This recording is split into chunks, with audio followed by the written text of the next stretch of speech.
ಸರ್ಕಾರದ ವಿರುದ್ಧ ಮತ್ತೆ ಸಿಎಂ ಸಿದ್ದರಾಮಯ್ಯ ಸಮರವನ್ನ ಸಾರಿದ್ದಾರೆ. ರಾಜ್ಯಕ್ಕೆ ಸಿಗಬೇಕಾದಂತಹ ತೆರಿಗೆ ಅನುದಾನದಲ್ಲಿ ಅನ್ಯಾಯ ಆಗ್ತಾ ಇದೆ.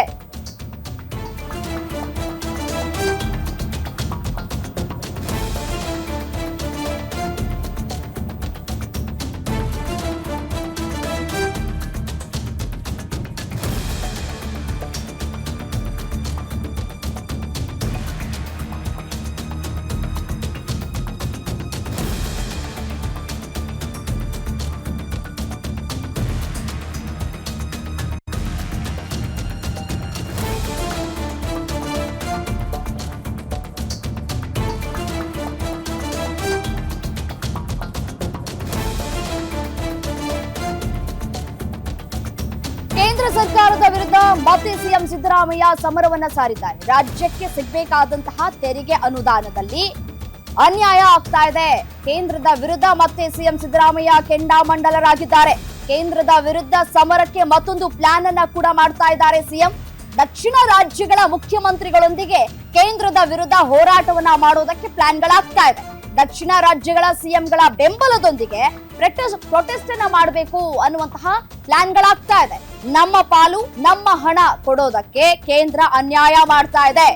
ದಕ್ಷಿಣ ರಾಜ್ಯಗಳ ಸಿಎಂಗಳ ಜೊತೆ ಕೇಂದ್ರದ ಅನ್ಯಾಯದ ಕುರಿತು ಚರ್ಚೆಗೆ ಸಿದ್ಧತೆಗಳನ್ನ ಕೂಡ ಮಾಡ್ಕೊಳ್ಳಾಗ್ತಾ ಇದೆ. ಯಾವ್ಯಾವ ರಾಜ್ಯಗಳ ಜೊತೆ ಮಾತನಾಡಬೇಕು, ಕೇರಳ, ತಮಿಳುನಾಡು, ತೆಲಂಗಾಣ ಸಿಎಂಗಳ ಜೊತೆ ತೆರಿಗೆ ಪಾಲು ಕುರಿತು ಚರ್ಚೆಯನ್ನ ಕೂಡ ಮಾಡ್ಲಿಕ್ಕಿದ್ದಾರೆ. ಒನ್ ನೇಷನ್ ಒನ್ ಎಲೆಕ್ಷನ್ ವಿಚಾರದಲ್ಲೂ ಕೂಡ ದಕ್ಷಿಣ ರಾಜ್ಯಗಳ ಸಿಎಂಗಳು ಒಂದಾಗಿತ್ತು. ಇದೀಗ ತೆರಿಗೆ ಪಾಲು ಕಡಿತದ ವಿಚಾರದಲ್ಲೂ ಕೂಡ ಒಂದಾಗುವಂತಹ ಸಾಧ್ಯತೆಗಳು ಕೂಡ ಹೆಚ್ಚು ಕಾಣ್ತಾ ಇದೆ. ಹೋರಾಟ ಮಾಡೋದಕ್ಕೆ ಸಿದ್ಧತೆಗಳು ಕೂಡ ಆಗ್ತಾ ಇದೆ. ಕೇಂದ್ರ ಸರ್ಕಾರಕ್ಕೆ ನಾವು ಹೆಚ್ಚು ಕೊಡಬೇಕು ಅಂತೇಳಿ ಒತ್ತಾಯವನ್ನು ಮಾಡುತ್ತಲೇ ಇದ್ದೀವಿ. ನರೇಂದ್ರ ಮೋದಿಯವರು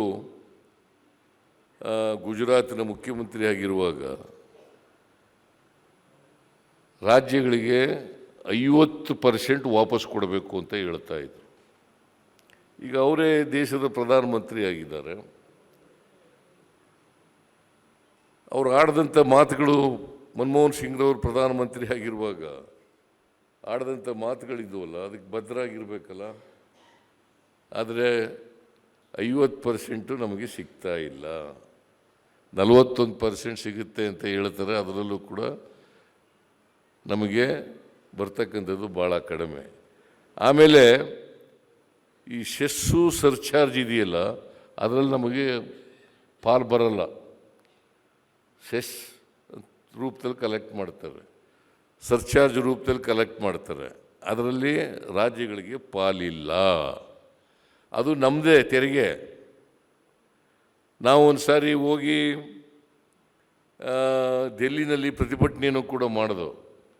ಈಗ ನಾನು ಯೋಚನೆ ಮಾಡ್ತಾ ಇದ್ದೀನಿ, ದಕ್ಷಿಣ ರಾಜ್ಯಗಳಿದ್ದಾವಲ್ಲ, ಯಾವ್ಯಾವ ರಾಜ್ಯಗಳಿಗೆ ಅನ್ಯಾಯ ಆಗ್ತಾ ಇದೆ, ಆ ರಾಜ್ಯಗಳೆಲ್ಲ ಒಟ್ಟಿಗೆ ಸೇರಿ ಪ್ರತಿಭಟನೆಯನ್ನು ಮಾಡ್ತಕ್ಕಂಥದ್ದು ಅತ್ಯಂತ ಅವಶ್ಯ ಅಂತಕ್ಕಂಥ ಮಾತುಗಳನ್ನು ಹೇಳಲಿಕ್ಕೆ ಬಯಸ್ತಾ ಇದ್ದೇನೆ. ಇದು ಕೇಂದ್ರ ಸರ್ಕಾರ ನಮಗೆ ನ್ಯಾಯಯುತವಾಗಿ ಕೊಡಬೇಕಾದಂಥ ನಮ್ಮ ಪಾಲನ್ನು, ನಮ್ಮ ಪಾಲು ಅವರ ಇಂದ ದುಡ್ಡಿನ ಕೊಡಲ್ಲ. ಅವರು ನಮ್ಮ ಪಾಲನ್ನು ನಮಗೆ ಕೊಡಲಿಕ್ಕೆ ಅವರು ನಮಗೆ ಅನ್ಯಾಯ ಆಗ್ತಾ ಇದೆ. ಅದನ್ನು ಕೊಡಬೇಕು ಅಂತ ಒತ್ತಾಯ ಮಾಡ್ತಾಯಿದ್ವಿ.